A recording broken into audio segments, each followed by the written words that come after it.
వేదవ్యాసో విష్ణురూపః వేదవ్యాసో విష్ణురూపః పారాశర్యస్తపోనిధిః పారాశర్యస్తపోనిధిః సత్యసంధః ప్రశాంతాత్మా సత్యసంధః ప్రశాంతాత్మా వాగ్మీ సత్యవతీ సుతః వాగ్మీ సత్యవతీ సుతః.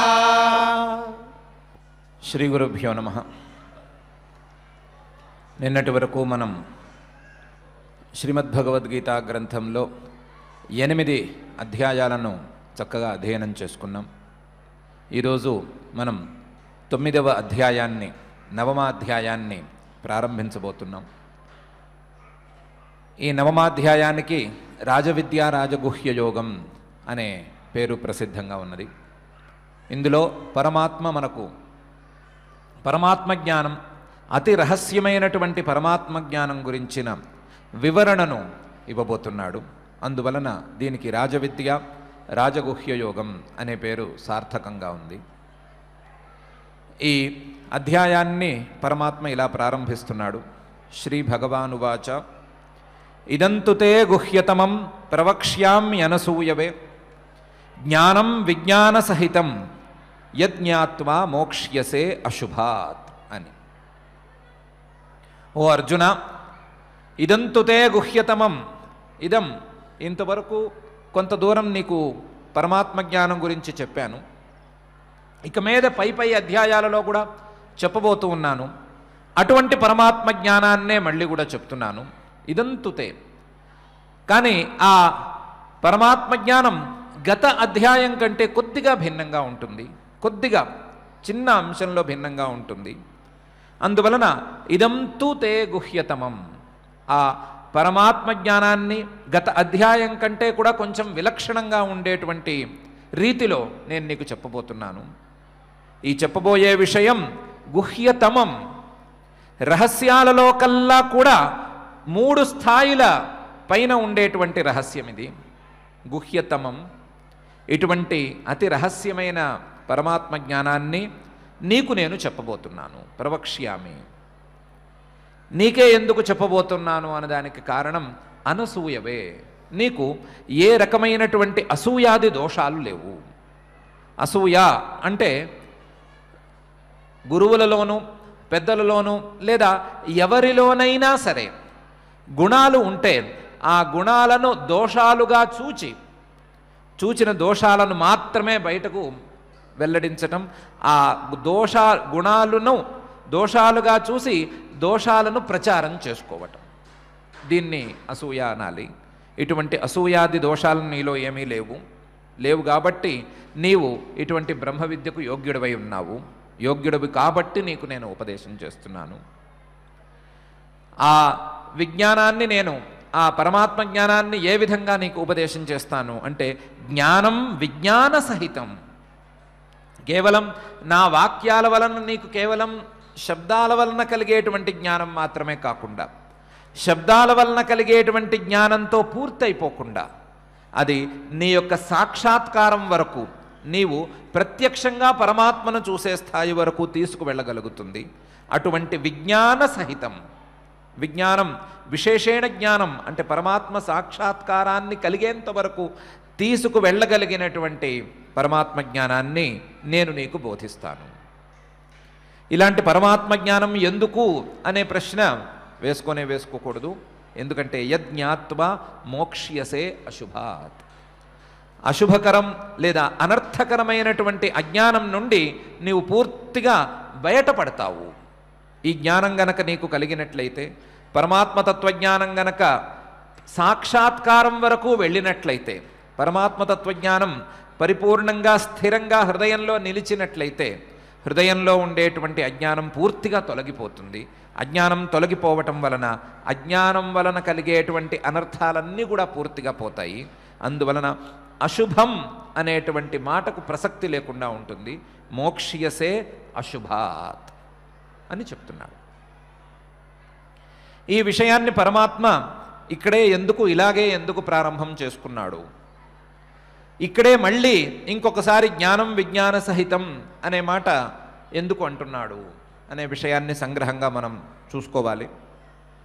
పరమాత్మ భగవద్గీతా గ్రంథంలోని మొదటి 6 అధ్యాయాలను, మనం కర్మషట్కంగా పిలుచుకునేటువంటి 6 అధ్యాయాలను మానవులకు సత్కర్మాచరణం అవశ్య కర్తవ్యం అని బోధించటానికి అట్టిపెట్టుకున్నాడు. మానవులు ఆధ్యాత్మికమైనటువంటి పురోభివృద్ధిని సాధించాలి అంటే నిష్కామంగా, సమతాభావపూర్వకంగా, రాగద్వేషాలు లేకుండా, కర్తృత్వాభిమానం లేకుండా, ఫలాభిసంధి లేకుండా సత్కర్మాచరణలను చేసుకోవాలి అని బోధించటానికి మొదటి 6 అధ్యాయాలను, కర్మషట్కంగా మనం పిలుచుకునే 6 అధ్యాయాలను పరమాత్మ మనకు ఉంచాడు. 6 అధ్యాయాలు పూర్తయిన తర్వాత 6వ అధ్యాయంలో కొద్దిగా యోగాభ్యాసం గురించిన ప్రస్తావన చేశాడు. ప్రస్తావన చేసి దాన్ని కూడా మానసికమైనటువంటి కర్మగా మనకు పరిచయం చేశాడు. పరిచయం చేసిన తర్వాత 7వ అధ్యాయంలో కూడా జ్ఞానం విజ్ఞాన సహితం అనే పదంతోనే ప్రారంభించి 7వ అధ్యాయంలో 2 ప్రకృతులకు ప్రకృతిగా పరమమూల ప్రకృతిగా, ప్రపంచానికి పరమమూల ప్రకృతిగా పరమాత్మను మనకు పరిచయం చేశాడు. ఆ అధ్యాయంలో పరమాత్మ యొక్క స్వరూపాన్ని, పరమాత్మ యొక్క లక్షణాన్ని కొద్దిగా మనకు పరిచయం చేసిన తరువాత ఆ పరమాత్మను తెలుసుకునేందుకు విధానాలను ఆ అధ్యాయంలోనే కొద్ది కొద్దిగా మనకు పరిచయం చేసిన తరువాత 7వ అధ్యాయంలో పరమాత్మ యొక్క ఉపాసనా విధానాలను కొన్నిటిని మనకు తెలియకుండానే మనకు ఎక్కించాడు. పరమాత్మను ఉపాసించేటువంటి రీతి, పరమాత్మను ఏకాగ్రంగా భావన చేసేటువంటి విధానాలను కొన్నిటిని చెప్పాడు. ఏకాగ్రంగా భావన చేసేటప్పుడు యోగాభ్యాస బలాన్ని పూర్తిగా వాడుకోమని ఉపదేశం చేశాడు. భ్రువోర్మధ్యే ప్రాణమావేశ్య సమ్యక్ ఇలాంటి పదాలన్నీ వాడాడు. అలా వాడినప్పుడు మాకు అలాంటి యోగాభ్యాసం చేసేటువంటి శక్తి లేదు. యోగాభ్యాసంలో పైకి వచ్చి మా ప్రాణశక్తిని ఆజ్ఞాచక్రం దాకా తీసుకువచ్చేంత యోగాభ్యాస బలం మాకు లేదు. ఇలాంటి వారికి మాకు కర్తవ్యం ఏమిటి అని మనం అడిగినప్పుడు అనన్యచేతా సతతం యోమాం స్మరతే నిత్యశః తస్యాహం సులభ పార్థ నిత్యయుక్తస్య యోగినః అనేటువంటి శ్లోకంలో ఈ యోగాభ్యాసాలతోనూ వీటితోనూ ఏ పని లేదు, వీటితో ఏ పని అక్కర్లేదు. కేవలం నా మీదే మనస్సు ఉంచుకుని, నన్ను తప్ప ఇతర వస్తువులను కానీ ఇతర వ్యక్తులను కానీ ఎవరిని స్మరించకుండా నా మీదే ఏకాగ్రతను గనక నిలుపుకున్నట్లయితే, నిరంతరం నన్నే గనక ధ్యానిస్తూ ఉన్నట్లయితే, యోమాం స్మరతి నిత్యశః ఏ రోజు విడిచిపెట్టకుండా నన్నే ధ్యానిస్తూ ఉన్నట్లయితే తస్యాహం సులభ పార్థ అటువంటి వాడికి ఏ యోగాభ్యాసపు బాదరబందీ లేకుండానే నేను సులభంగా అందుతాను అనే విషయం చెప్పాడు. మరి అనన్యచేతాః పరమాత్మయందు ఆ వేరే విషయాల మీద ఆసక్తి లేనంతగా మనస్సును ఉంచటానికి ఏం చేయాలి, ఏ రకంగా పరమాత్మను ఆ రీతిలో అనన్యచేతస్సుతో కొలవాలి అనే విషయాన్ని బోధించటం కోసం ఈ అధ్యాయాన్ని ప్రారంభిస్తున్నాడు. ఈ అధ్యాయంలోనే ప్రత్యేకించి పరమాత్మ యొక్క జ్ఞానాన్ని పొందేందుకు అనువైన విధానాలను మనకు చెప్పబోతున్నాడు. ఆ చెప్పబోవటంలో ప్రారంభంలో మనందరికీ ఒక ప్రధానమైన హెచ్చరిక లాంటిది చేస్తున్నాడు. ఏమని హెచ్చరిక చేస్తున్నాడు? మొదటిది, ఏ అధ్యాయానికి ఆ అధ్యాయంలో నేను పరమాత్మ అంటూనే ఉన్నాను. ప్రతి అధ్యాయంలోనూ ఈ విషయాన్ని ఇంతవరకు విడిచిపెట్టలేదు. ద్వితీయాధ్యాయం నుండి ఇలాగే చెప్తున్నాను. ద్వితీయాధ్యాయంలోనూ అవినాశితు తద్విద్ధి అని ప్రారంభించాను. తృతీయాధ్యాయంలో ఏ అధ్యాయంలోనైనా సరే పరమాత్మను చెప్తూనే ఉన్నాను. చెప్తున్నప్పుడు వేరువేరుగా నేనేదో చెప్తున్నానని మీరు అనుకోకూడదు. వేరే రకంగా చెప్తున్నానే తప్ప వేరుగా చెప్పటం లేదు. అంటే ఇంకొక విషయం ఒక్కొక్క అధ్యాయంలోనో ఒక్కొక్క రకంగా చెప్తున్నాననే కారణంతో ఒక్కొక్క విషయం చెప్తున్నానే అని అనుకోకూడదు. ఇదంతుతే అదే విషయం చెప్తున్నాను, పైన కూడా అదే విషయం చెప్పబోతున్నాను. గత అధ్యాయాలలో ఏ రకమైనటువంటి పరమాత్మతత్వాన్ని చెప్పాను అదే అధ్యాయాన్ని ఏ అధ్యాయంలోనూ చెప్తున్నాను, పై అధ్యాయాలలో కూడా చెప్పబోతున్నాను. అది ఒకే విషయాన్ని చెప్తున్నాను, రకరకాలుగా చెప్తున్నాను, ఇంతే తేడా. రకరకాలుగా ఎందుకు చెప్తున్నాను అంటే వారి వారి మానసిక స్థితి, వారి వారి యోగ్యతలను బట్టి రకరకాలుగా వారికి అర్థమయ్యేందుకు అవకాశం ఉంది కాబట్టి వారి వారికి అనువైన విధానాలలో చెప్తున్నాను. గత అధ్యాయంలో పరమాత్మను గురించి చెప్పినప్పుడు ధ్యానయోగాన్ని అభ్యాసం చేయగలిగిన వారికి, ఉపాసనాకాండలో ఎంతో కొంత పరిచయం ఉండి ఉపాసనలను చేసుకోగలిగిన మానసిక స్థైర్యం ఉన్న వారికి పరమాత్మ విజ్ఞానాన్ని పొందే ఉపాయం చెప్పాను. వారికి గతులు, శుక్లకృష్ణ గతులు ఇవన్నీ ఎలా ఉంటాయి ఇలాంటి విశేషాలు చెప్పాను. ఈ అధ్యాయంలో వాటితో సంబంధం లేకుండా ఏకాగ్రతతో పరమాత్మను ధ్యానించుకునే వారికి, ఏకాగ్రతతో పరమాత్మను తెలుసుకోగోరే వారికి ఏ రకంగా విధానం ఉంటుంది అనే విషయాన్ని చెప్పబోతున్నాను అంటే ఏవో రకరకాల రీతుల్లో ఒకే విషయం చెప్తున్నావు కాబట్టి ఆ విషయానికి విలువ లేదు అని నువ్వు అనుకోవద్దు. ఇదంతుతే గుహ్యతమం, సాధారణమైన విషయం కాదు, అతి రహస్యమైన విషయం చెప్తున్నాను. అతి రహస్యమైన విషయం అంటే ఏ రకంగా అతి రహస్యమైన విషయం? మానవులు తెలుసుకోకూడని రహస్యం కాదు, తెలుసుకోకూడనిది కాదు, తెలుసుకుని తీరవలసిందే విషయం. కానీ మానవులు తెలుసుకోలేని రహస్యం, మానవులు తెలుసుకోవాలని కోరుకోని రహస్యం, మానవులకు పట్టని రహస్యం ఇది. ఎలాంటి పట్టని రహస్యం అంటే గుహ్యతమం, రహస్యాలలో కల్లా కూడా రహస్యమైనటువంటి రహస్యం ఇది. రహస్యంగా మరుగున పడిపోయి ఉన్న విషయం, అందరూ తెలుసుకుని తీరాలి కానీ ఎవరూ తెలుసుకోకుండా మరుగున పడిపోయిన విషయం ఇది. ఇదంతుతే గుహ్యతమం, మరుగున పడిపోయింది కాబట్టి దీనివల్ల ఉపయోగం ఏమిటి అని సరిగ్గా తెలియటం లేదు. కానీ ఇది తెలుసుకుంటేనే మానవ జీవితం యొక్క సార్థకత, మానవుడుగా పుట్టినందుకు ఇదే నిజమైన సార్థకత. అటువంటి గుహ్యతమమైనటువంటి విషయాన్ని నేను నీకు చెప్పబోతున్నాను. ప్రవక్ష్యామి, ఎట్లా చెప్తాను? బాగా చెప్తాను, వివరంగా చెప్తాను. కేవలం వక్ష్యామి కాదు, ప్రవక్ష్యామి. ఆ ప్రవక్ష్యామి అన్నప్పుడు ఇంత రహస్యమైన విషయం, ఇంత మానవులందరికీ కావలసిన విషయం ప్రతివారిని పిలిచి ఎందుకు చెప్పటం లేదు, ప్రతివారికి ఎందుకు బోధించటం లేదు అనంటే దానికి సమాధానంగా పరమాత్మ అనసూయవే అని ప్రత్యేకించి అంటున్నాడు. అసూయాది దోషాలు లేని వారికి మాత్రమే ఈ విషయం చెప్పాలి, లేదా ఈ విషయం చెప్పగలం. ఇంకా కూడా పైకి వెళితే ఈ విషయం చెప్తే అర్థమవుతుంది. అసూయాది దోషాలు ఉన్నవారికి సాక్షాత్తుగా పరమాత్మ ఎదురుకుండా నుంచుని ఉండి నేనే పరమాత్మను, నన్ను తెలుసుకోవటమే నీకు కర్తవ్యం అనే మాట చెబితే ప్రతివాడు ఇలాగే అంటాడు కదా, నన్ను తెలుసుకో, నా గురించి తెలుసుకోని అహంకారంతో ఎవరైనా మాట్లాడవచ్చు కదా, పరమాత్మే వచ్చాడని మాకు గ్యారంటీ ఏముంది అని అడుగుతారు. లేదా నీకు అహంకారం ఎక్కువైంది అందువలన నన్నే తెలుసుకో అంటున్నావు అని ఈ రకంగా భావిస్తారు. రకరకాలుగా తప్పుగా అనుకుంటారు. నేనే పరమాత్మను వచ్చి ఉపదేశం చేస్తున్నాను, నాకు మీ మీద దయ ఉన్నది అనే మాట నా యొక్క గుణాన్ని అర్థం చేసుకోలేక, నా యొక్క గుణాలను అర్థం చేసుకోలేక ఆ గుణాల మీద అనవసరమైనటువంటి దోషారోపణ చేసుకుంటారు. దోషారోపణ చేసుకుని ఒక అహంకారి నన్ను తగిలాడు, ఆ తగిలిన అహంకారి నేనే పరమాత్మను అని నాకు ఉపదేశం చేస్తూ ఉంటాడు అని అందరికీ ప్రచారం చేస్తారు. అలాంటి ఉపదేశాల వలన చేసిన వాళ్ళకి కానీ విన్న వాళ్ళకి కానీ ఏమీ ఉపయోగం ఉండదు. దానికి ప్రధానమైన కారణం శ్రోతలలో ఉండేటువంటి అసూయాబుద్ధి. శ్రోతలు లేదా ఉపదేశాన్ని వినేవాళ్ళకి ప్రధానంగా అసూయ అనేటువంటి దోషం ఉండరాదు. అసూయ అనే దోషం గనక ఉన్నట్లయితే చెప్పేవారిలో ఉండేటువంటి గుణాల మీద దోషారోపణ చేసి ఆ దోషారోపణతో వారు చెప్పిన విషయాన్ని అర్థం చేసుకోలేకపోయినందువలన ఇంత మంచి విషయం చెప్పినా సరే ఉపయోగం లేకుండా పోతుంది.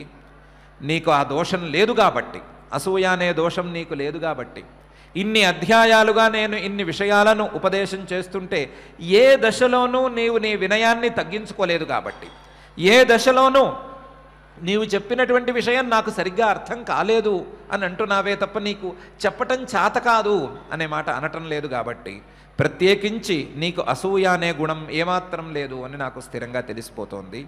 అందువలన అసూయాది దోషాలు లేని నీకు చెప్పటంలో అర్థం ఉన్నది. అసూయాది దోషాలు లేని వారికి మాత్రమే ఈ రహస్యాతి రహస్యమైనటువంటి ఆత్మవిద్యను ఉపదేశం చేయాలి.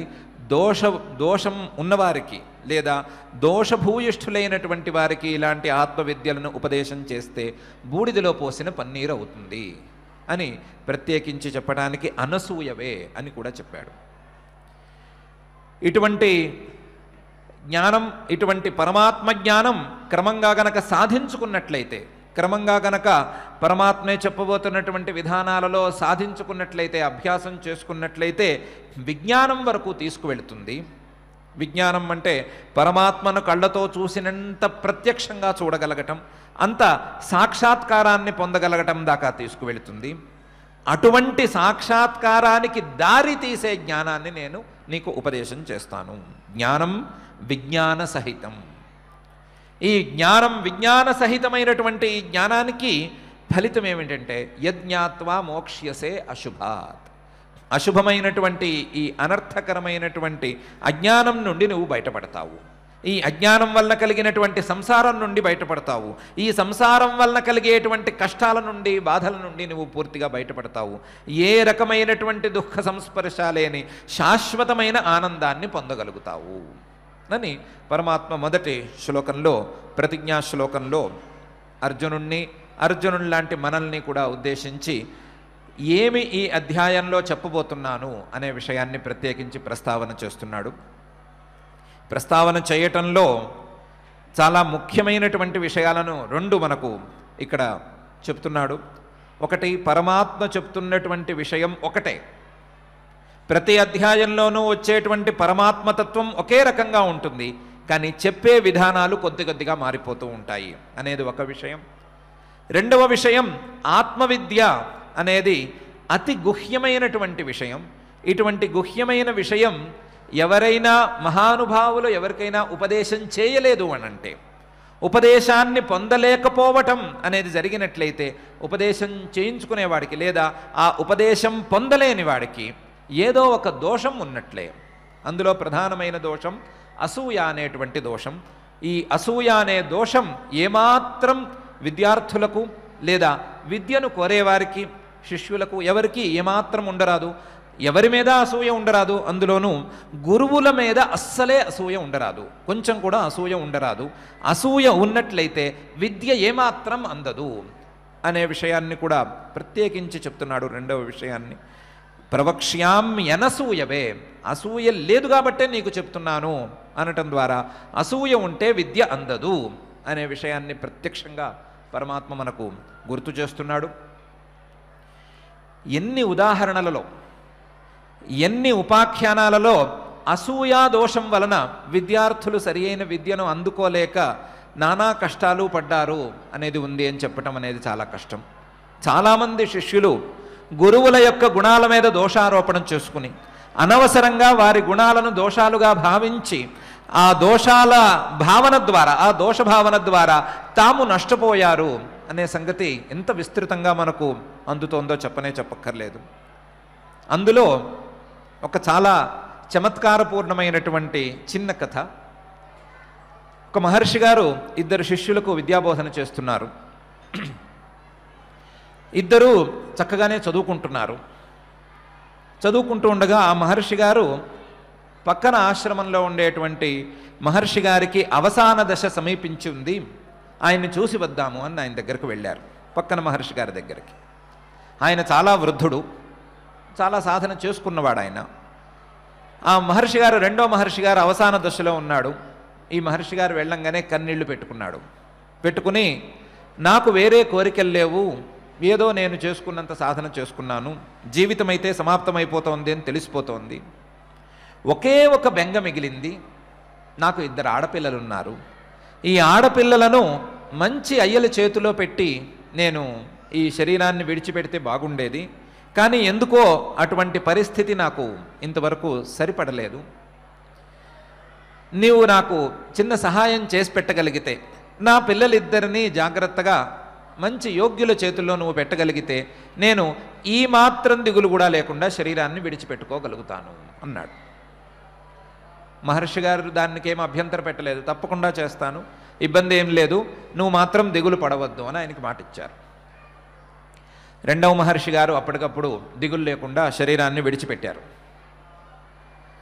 విడిచిపెడితే ఆ తర్వాత చేయవలసినటువంటి క్రియలన్నీ చేయించి ఈ ఆడపిల్లలిద్దరినీ తన ఆశ్రమానికి తీసుకొచ్చారు మహర్షి గారు. తీసుకొచ్చి ఆలోచిస్తున్నారు, ఎవరికి ఇవ్వాలి ఆడపిల్లల్ని, ఎవరికిచ్చి వివాహం చేయాలి. బాధ్యత రెండింతలు బాధ్యత. కేవలం కన్న తండ్రికి ఉండేటువంటి బాధ్యత కాదు, కన్న తండ్రికి మాట ఇచ్చిన బాధ్యత. ఇట్లాంటి సందర్భంలో మనకు బాగా తెలిసిన, బాగా పరిచయం ఉన్న వాళ్ళకే ఈ పిల్లల్ని ఇవ్వాలి, ఇస్తేనే మనకు మాట ఇచ్చినందుకు మాట దక్కుతుంది అని అనుకున్నాడు. కొంతసేపు ఆలోచించిన తర్వాత ఆయనకి తోచింది, ఎవరికో ఎందుకు, నా దగ్గరే 2 విద్యార్థులు ఉన్నారు కదా, వీరికే ఈ పిల్లల్ని ఇచ్చేస్తే పిల్లలు యోగ్యులు, నా మాట నిలబడుతుంది, యోగ్యులైన వారి దగ్గరకు వెళ్ళినందుకు ఆడపిల్లలు సుఖపడతారు అని అనుకున్నాడు. అనుకుని విద్యార్థులిద్దరినీ పిలిపించి, ఇదో నేను ఇలా మాట ఇచ్చాను పక్క మహర్షి గారికి, వీరిద్దరూ ఆడపిల్లలు, మీరు వివాహం చేసుకోవలసింది అన్నారు. మొదటి విద్యార్థి సరే అన్నాడు, మీరు ఎలా చెప్తే ఎలా అన్నాడు. రెండవ విద్యార్థి మాత్రం ఎదురు తిరిగాడు. నేను మీ దగ్గరకు వచ్చింది యోగ విద్య నేర్చుకోవటానికి, యోగ విద్య ద్వారా ఆత్మజ్ఞానం సంపాదించుకోవటానికి అని నేను వచ్చాను. ఇలా పెళ్ళిళ్ళు చేయటం, సంసారాల్లోకి దించటం అంటే మీ దగ్గరికి రావాల్సిన అవసరమేముంది? నేను మా ఊళ్ళోనే ఉంటే గనక మా ఊళ్ళో ఏదో ఒక సంబంధం దొరక్కపోయేదా? సంబంధం దొరికితే నేను ఆ పెళ్లి చేసుకోలేకపోయానా? పెళ్లి చేసుకోవటానికి ఇంత అడవికి వచ్చి మీ దగ్గరకు వచ్చి ఇంతకాలం ఉండవలసిన అవసరం ఏముంది అన్నాడు. గురువుగారు ఏమి కోపగించుకోలేదు. కోపగించుకోకుండా, నేను చెప్తున్న విధానం లేదా నేను అనుసరిస్తున్న విధానం నీకు పెద్దగా నచ్చినట్లేదు, నువ్వు ఈ క్షణానే ఆశ్రమాన్ని విడిచిపెట్టి వెళ్ళిపోవలసింది అన్నాడు. వెళ్ళిపోవలసింది అని వాడిని పంపించేశాడు. పంపించి మొదటి విద్యార్థికి ఏం చెప్పాడంటే, నేను ఇప్పుడు మళ్ళీ ఈ రెండో అమ్మాయి కోసం రెండో పిల్లవాడిని వెతకలేను, నువ్వే ఇద్దరినీ చేసుకో, పైన ఏం కావాలో నేను చూసుకుంటాను అన్నాడు. విద్యార్థి సరే అన్నాడు. విద్యార్థి గురువుకి ఎదురు చెప్పలేదు, ఎదురు ఆలోచించలేదు. గురువుగారు ఎలా చెప్తే అలా విందామని అనుకున్నాడు. ఈ రెండవ విద్యార్థి, ఆశ్రమం నుండి బయటికి వెళ్ళినటువంటి విద్యార్థి, ఒక సమాధిలో ఉండేటువంటి మహర్షి గారిని పట్టుకున్నాడు. సమాధిలో ఉండే మహర్షి గారిని పట్టుకుని ఈయన సమాధిలో ఉన్నాడు కాబట్టి ఈయన యోగాభ్యాసంలో చాలా పైకి వచ్చేశాడు, ఈయన దగ్గర కనుక మనం చేరితే యోగాభ్యాసం బాగా ముందుకు వెళుతుంది, మనకు యోగ సిద్ధి వస్తుంది అని అనుకున్నాడు. ఆయన దగ్గరకు చేరి ఆయనకి మెల్లగా శుశ్రూషలు చేయడం ప్రారంభించాడు. సమాధిలో ఉన్నప్పుడు తెలియలేదు కానీ ఆ మహర్షి గారికి, ఆ సమాధిలో ఉండే మహర్షి గారికి కోపం, విపరీతమైన కోపం, భరించలేనంత కోపం. చిన్న చిన్న తప్పులకు కూడా పెద్ద పెద్ద శాపాలు ఇచ్చేటువంటి స్వభావం ఉంది ఆయనకి. ఆ విషయం మీ పిల్లవాడికి తెలియదు. తెలియక ఆయన దగ్గరకు సేవలకు చేరాడు. సేవలకు చేరి ఒకరోజు ఏదో సేవలో చిన్న లోపం జరిగినందుకు ఆయన సమాధానం ప్రశ్న వేశాడు. ఇలా ఎందుకు చేశామని కోపంగా ప్రశ్నించాడు. వీడేదో సమాధానం బెక్కబెక్కమంటూ సమాధానం చెప్పాడు. నాకు చేయవలసిన సేవలో లోపం చేసి దాన్ని నేను ప్రశ్నిస్తే బెక్కబెక్కమంటూ సమాధానం చెప్తున్నావా, నువ్వు బెక్కబెక్కమనే కప్ప అయిపోవాల్సిందే అని శపించేశాడు ఆయన. యోగాభ్యాసంలో పై ఎత్తులకు ఎదుగుదామని అనుకునేవాడు పాపం కప్ప జన్మను పొందవలసి వచ్చింది. కప్పగా పుట్టాడు. కప్పగా పుట్టి ఆ కప్ప తరువాత ఆ కప్ప జన్మలో ఏదో తినరానివి తిని పడరానివి పడి రకరకాలుగా చేసి అతను పై జన్మగా కుక్క జన్మను పొందాడు.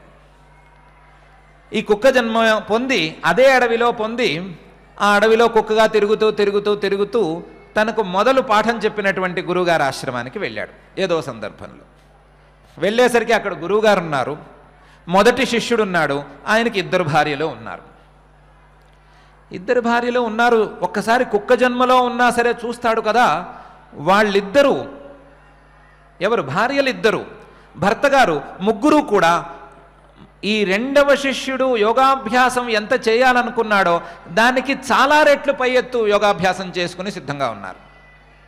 సంసార లంపటంలో దిగిపోతారు, సంసారులైపోతారు, గృహస్థ జీవితంలో ఎటు కాకుండా పోతారు అనుకున్నటువంటి వాళ్ళు, అందులోనూ 2 అమ్మాయిలను పెళ్లి చేసుకున్నవాడు, ఏ రకమైనటువంటి ఐహికమైన కోరికలు లేకుండా, ఇటు భర్త అటు భార్యలు ఇద్దరూ కూడా తను ఊహించిన దానికంటే కూడా పై మెట్ల యోగాభ్యాసంలో ఉన్నారు. కనీసం అది ఉంది అనేది కూడా తనకు తెలియటం లేదు.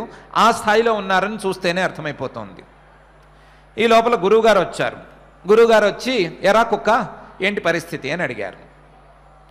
ఏమిటి పరిస్థితి ఏమిటంటారు, ఏమిటి మీరేమో నన్ను ఇలా సగంలో బయటికి వెళ్ళిపోమన్నారు, ఆ కోపిష్ఠ ఆయన దగ్గరకు చేరాను, ఆయనేమో నన్ను ఇలా కప్పవమన్నాడు, కప్ప తర్వాత కుక్క అయ్యాను, చివరికి మీ దగ్గరకే వచ్చాను అన్నాడు. గురువుగారికి కుక్క భాష వచ్చా లేదా నాకు తెలీదు, ఇలా జరిగింది.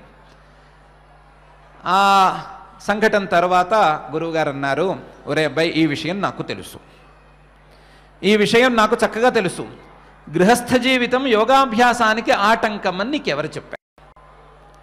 ఒకటి.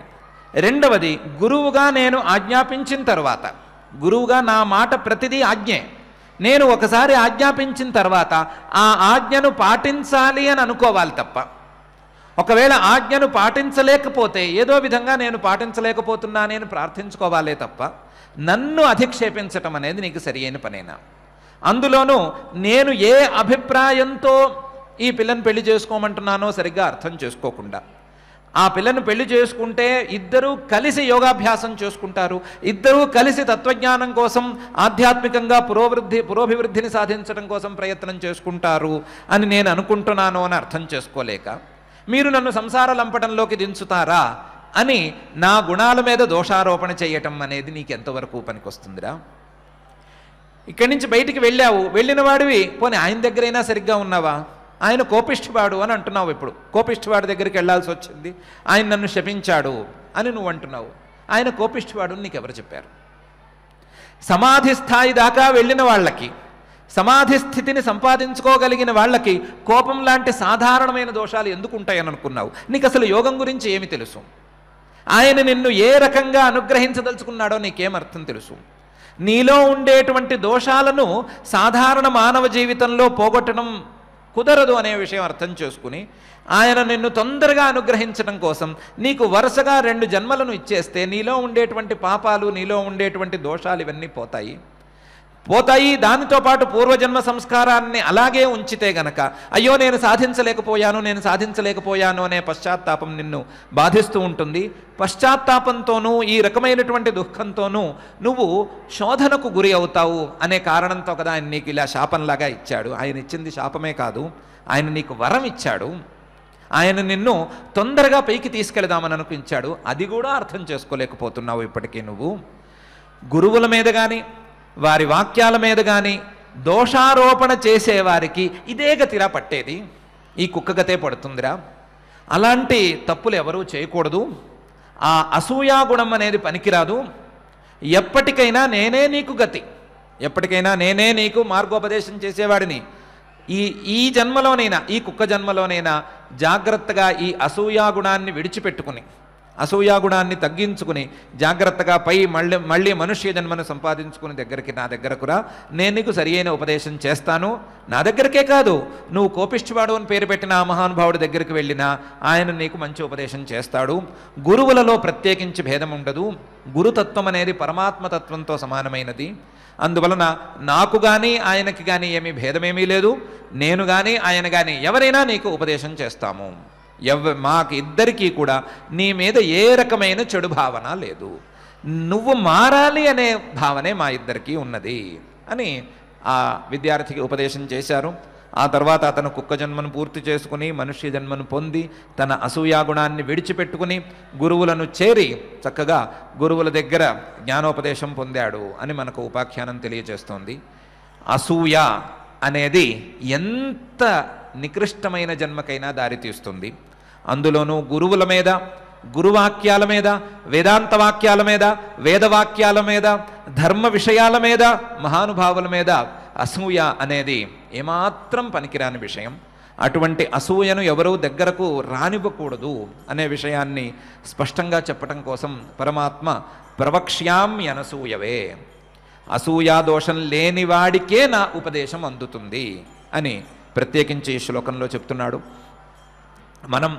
మనలో ఉండేటువంటి అసూయా గుణాలను కానీ, ఈర్ష్యా గుణాన్ని కానీ, మరొక గుణాన్ని కానీ, గురువాక్యాల మీద, వేదాంత వాక్యాల మీద అశ్రద్ధను కానీ, లేదా మరొక దుర్గుణాన్ని కానీ పూర్తిగా మనసులోంచి తొలగించి వేసుకుందాం. ఏ కారణం చేతనైనా అసలు గురువాక్యాల దాకా వెళ్లకుండా, ఏ కారణం చేతనైనా సరే మనకు హితాన్ని కలిగించే ప్రతి వాక్యాన్ని, మనకు హితాన్ని తెచ్చిపెట్టేటువంటి ప్రతి వాక్యాన్ని వినేటువంటి మంచి అలవాటును చేసుకుందాం. ఆ వాక్యం చెప్పేవారు, మనకు హితాన్ని చెప్పేవారు ఎవరైనా పర్వాలేదు, వారి మీద అసూయ ఉంచుకోవద్దు, నిర్లక్ష్యాన్ని కూడా ఉంచుకోవద్దు. మనకి హితం కోసం మాస్కులు పెట్టుకోమనో మరొక రకంగా జాగ్రత్తగా ఉండమనో చెప్పేవారి మాటలను కూడా శ్రద్ధగా విందాం. మన హితాన్ని కోరి మనల్ని ఆత్మజ్ఞానం పొందమని చెప్పేటువంటి పరమాత్మ వాక్యాలను కూడా మనం శ్రద్ధగా పాటిద్దాం. పాటించి మన జీవితాన్ని మనం సార్థకం చేసుకుందాం. మన జీవితాన్ని సార్థకం చేసుకునేటువంటి ఈ ప్రయత్నంలో మనకు సహకరించమని అఖిలాండ కోటి బ్రహ్మాండ నాయకుడు శ్రీ వెంకటేశ్వర స్వామి వారిని మనసారా ప్రార్థించుకుందాం. ఈ ప్రార్థనతో ఈరోజు పారాయణ కార్యక్రమాన్ని ప్రారంభించుకుందాం.